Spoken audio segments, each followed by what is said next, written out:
तौहीद हरदोई ने सेंचुरी बनाकर बांग्लादेश की लाज रख ली। चैंपियंस ट्रॉफी के दूसरे मैच में भी बॉलर्स का पलड़ा भारी। बांग्लादेश का टॉप ऑर्डर नाकाम, मिडल ऑर्डर ने सहारा दिया। मेगा इवेंट के दूसरे मैच में बांग्लादेश का भारत को 229 रन का हदफ। सोमिया सरकार, नजमुल हुसैन, शांतो और मुशफिकुर रहीम खाता ना खोल सके। जाकिर अली ने 114 गेंदों पर 68 रन बनाए। भारतीय टीम के कप्तान रोहित शर्मा ने अक्षर पटेल का हैट्रिक का मौका जाया कर दिया। अक्षर पटेल ने 9वें ओवर में तंजीद हसन और मुशफिकुर रहीम को आउट किया। अगली गेंद पर रोहित शर्मा ने जाकिर अली का कैच ड्रॉप करके हैट्रिक का मौका जाया कर दिया। मोहम्मद शामी ने 3 और हर्षित राणा ने 1 विकेट उड़ाई।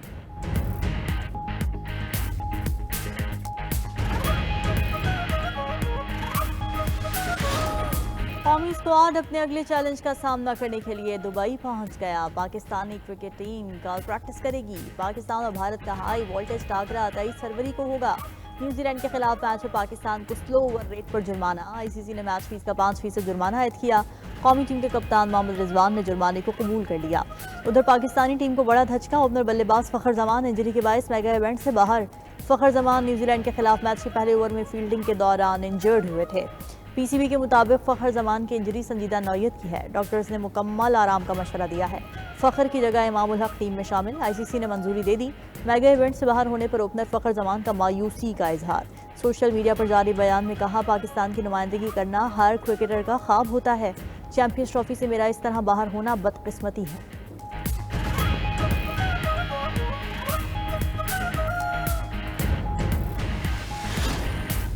न्यूजीलैंड के हाथों पाकिस्तान की शिकस्त पर शायकीन मायूस। टीम सिलेक्शन के हाथ खिलाड़ियों की भी क्लास ले ली। टीम के बजाय इनफरादी इनिंग्स खेलने के लिए शिकवा किया। बॉलर्स की कारकर्दगी पर भी सवालिया निशान। साबिक भारतीय क्रिकेटर मोहम्मद कैफ ने बाबर आजम की बैटिंग अप्रोच को 1990 की क्रिकेट से तशबीह दे दी।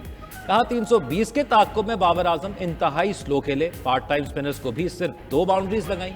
ऐसा मॉडर्न क्रिकेट में बिल्कुल नहीं होता। न्यूजीलैंड के खिलाफ मैच में बाबर आजम ने 90 गेंदों पर 64 रन बनाए थे। पाकिस्तान ने सुस्त तरीन बैटिंग का नापसंदीदा रिकॉर्ड भी अपने नाम किया।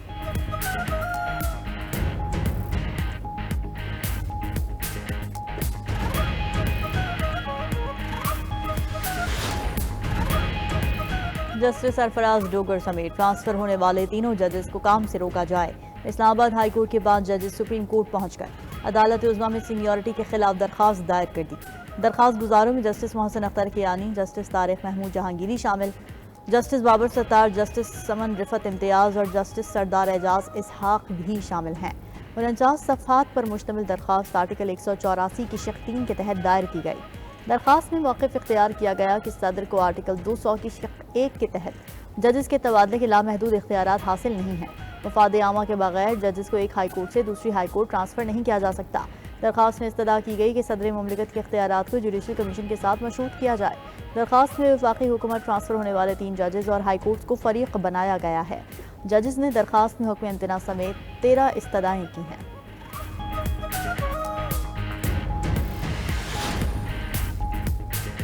चीफ जस्टिस याहिया अफरीदी से सुप्रीम कोर्ट बार एसोसिएशन के वक्त की मुलाकात। निज़ाम इंसाफ से मुतल्लिक इस्लाहाती एजेंडे पर गुफ्तगू। सदर सुप्रीम कोर्ट बार एसोसिएशन ने इस्लाहात के अमल में चीफ जस्टिस को मुकम्मल हिमायत का यकीन दिलाया। सदर बार मियां रऊफ अता ने कहा, चीफ जस्टिस इंसाफ की फराहमी को बेहतर बनाने के लिए तमाम स्टेक होल्डर्स से मुलाकात कर रहे हैं। चीफ जस्टिस कल अपोजिशन के 7 रुकनी वफ़द से भी मिलेंगे।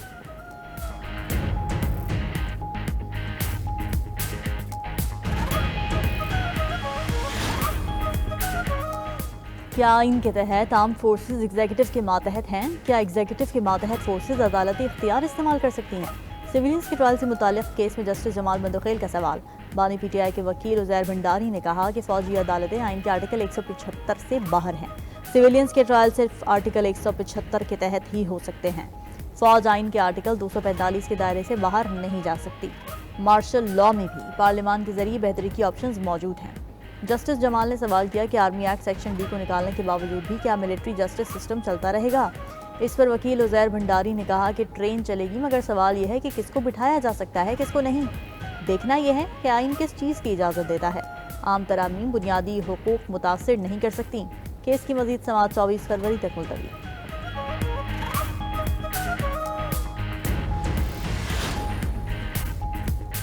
मुल्क में बारिश और बर्फबारी ने रंग जमा दिया। आसमान से गिरते सफेद मोतियों के सहरंगेज नजारे, पहाड़ों पर हर तरफ सफेदी छा गई। अस्तोर, मरी, एबटाबाद, गलियात समेत कई इलाकों में बारिश के साथ बर्फबारी। मलका कोस्तान में सयाहों का खूब इंजॉय। एबटाबाद मरी रोड ट्रैफिक के लिए बंद। मरी में 4 इंच, गलियात में 6 इंच तक बर्फ पड़ चुकी। लवारी टनल में 1 फुट से जायद बर्फ रिकॉर्ड। पंजाब में अब्र करम बरसने से तवील खुश साली का खात्मा। जाती सर्दी लौट आई। लाहौर, फैसलाबाद, सरगोदा, बहावलपुर और रावलपिंडी समेत मुख्तलिफ शहरों में बादल जमकर बरसे। फैसलाबाद में 60 मिलीमीटर से जायद बारिश बरसी। बिजली की फराहमी भी मुअत्तल। पेशावर, दीन, खैबर, कर्क, पाराचनार, एबटाबाद में भी बारिश। कोयटा, दालबंदीन, पशीन, चमन और जियारत समेत बलूचिस्तान के कई इलाके भीग गए। मीरपुर, मुजफ्फराबाद, नक्याल, भिम्बर समेत आज़ाद कश्मीर में भी बादलों की भरपूर एंट्री। महकमा मौसमियात के मुताबिक बारिश और बर्फबारी का सिलसिला जारी रहेगा।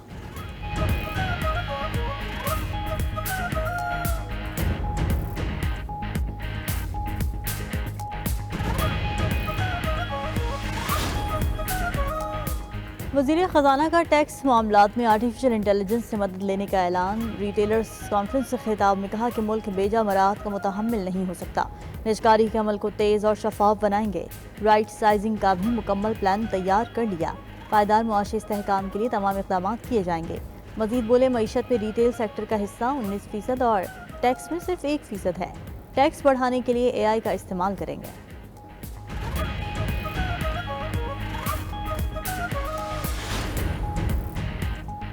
पीटीआई रहनुमाओं को बानी चेयरमैन से अडयाला जेल में मुलाकात की इजाजत न मिली। जुनेद अकबर, मलिक अहमद खान बच्चर और साहबजादा हामिद रजा मुलाकात के लिए अडयाला जेल पहुंचे। तहरीक इंसाफ का हुकूमत के खिलाफ मुल्की तहरीक चलाने का ऐलान। रहनुमा पीटीआई सलमान अकरम राजा कहते हैं, मुज़ाकरात के नाम पर हमारी तज़हीक की गई और मजाक उड़ाया गया। हुकूमत के पास इख्तियारात न होने के बायस मुज़ाकरात नाकाम हुए। आइन की बालादस्ती के लिए आवाज़ उठाएंगे, कौम को इकट्ठा करेंगे। कल कराची में सिंध की जमातों से भी मुलाकातें होंगी। पीटीआई के सूबाई सदर जुनेद अकबर का कहना है, ऑपोजिशन के साथ मिलकर ईद के बाद एहतजाज करेंगे। ऑपोजिशन का ग्रैंड अलायंस बनाने में कामयाब होंगे। मुलाकातें जारी हैं।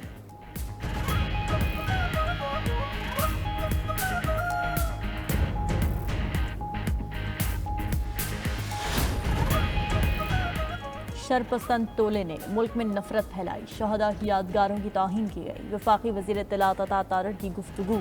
कहते हैं, पीटीआई ने दुश्मनों के एजेंडे पर चलकर मुल्क को नुकसान पहुंचाया। दहशतगर्दी वाक़यात के जिम्मेदार बानी चेयरमैन हैं। ओवरसीज़ पाकिस्तानी अपने मुल्क के साथ खड़े हैं। वज़ीर आज़म के मुशीर राना सनाउल्लाह का कहना है कि बानी पीटीआई NRO और रिलीफ लेना चाहते हैं। हुकूमत ने बानी पीटीआई को कोई ऑफर नहीं की।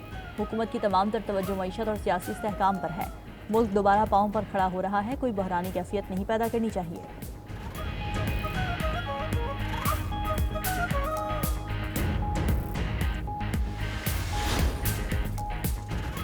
विफाक ने सिंध के हकूक पर डाला तो आवाज उठाएंगे। विफाकी हुकूमत को ब्लैकमेल नहीं कर रहे, हमारे खदशात जायज हैं। सीनियर वजीर सिंध शर्जील इनाम मेमन का कहना है, विफाकी हुकूमत पर दबाव डालना नहीं चाहते। हम चाहते हैं कि विफाक हमारे जायज मुतालबात पूरे करे। सिंध सबसे ज्यादा टैक्स अदा करता है जो बाकी सूबों को मिलता है, वैसे ही सिंध को भी मिलना चाहिए। तरक्की का पैमाना सड़कें नहीं, सेहत की सहूलियात होती हैं। पूरे पाकिस्तान से इलाज के लिए लोग सिंध आते हैं। खुला चैलेंज देता हूं, पाकिस्तान भर में सिंध जैसा कोई सरकारी अस्पताल दिखाया जाए।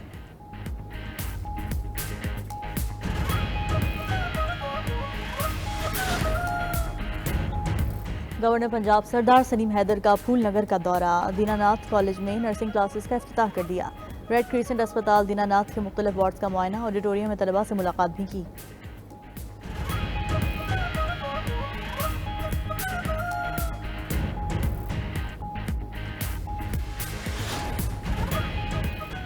चेयरमैन इस्लामी नजराती कौंसिल ने सदका फितर व फिदिया सौम का निसाब जारी कर दिया। डॉक्टर राकिब हुसैन नईमी का कहना है कि रवां साल सदका फितर व फिदिया सौम कम अज़ कम 220 रुपये फ़ीकस अदा किया जाए। गंदम 220 जो 450 और खजूर के हिसाब से 1650 सदका फितर व फिदिया सौम अदा किया जाए। सऊदी अरब ने आज़मीन हज के लिए मजीद 4 पैकेजेस मुतारिफ करा दिए। वजारत हज उम्रा ने नस्क पोर्टल पर 4 पैकेजेस जारी किए। पहला पैकेज वादी मिना की खैमा बस्ती में रिहाइश का है, जिसकी कीमत 10,366 रियाल है। दूसरा पैकेज इकोनॉमिक खैमों का है, जिसकी कीमत 8,092 रियाल से शुरू होती है। 13,000 रियाल पर मुश्तमिल तीसरा पैकेज जमरात टावर्स का है। चौथे पैकेज की कीमत 12,537 रियाल रखी गई है, जिसमें केटरिंग का ऑप्शन भी मौजूद है।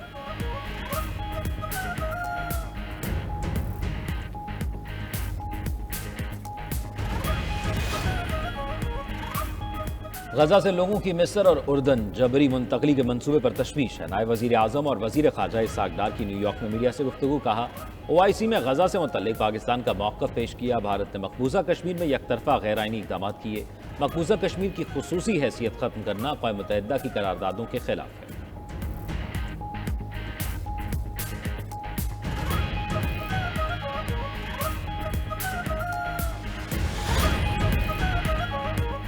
यूक्रेन अमन मुज़ाकरात में सहूलतकारी पर अमरीकी सदर का सऊदी किरदार का एतराफ़। सऊदी वली अहद शहजादा मोहम्मद बिन सलमान का शुक्रिया अदा किया। ट्रंप ने कहा, सऊदी अरब ने मुज़ाकरात की मेज़बानी में शानदार किरदार अदा किया। यूक्रेनी सदर ज़ेलेंस्की ने ऐसी जंग का हिस्सा बनने के लिए अमरीका से $350 अरब खर्च करवाए, जो जीती भी नहीं जा सकती थी, जो शुरू ही नहीं होनी चाहिए थी, और अगर मैं सदर होता तो ये कभी ना शुरू होती। दूसरी तरफ यूक्रेनी सदर का कहना है कि सऊदी अरब ने रूस ने अमरीका को गलत मालूमात दी, ट्रंप को गुमराह करने की कोशिश की जा रही है। हमला रूस ने किया, हम कैसे जिम्मेदार हो सकते हैं? अमरीकी इक़दामात से रूस की तन्हाई खत्म हो जाएगी।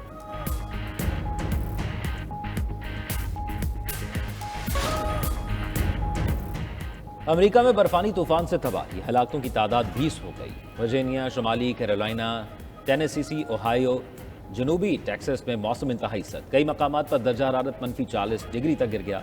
उधर इटली में माउंट एंटना का आतिशफशां फट गया। लावा और राख के बाइस फजाई ट्रैफिक में भी खलल पड़ने लगा। आतिशफशां को देखने हजारों से सिसली पहुंच गए।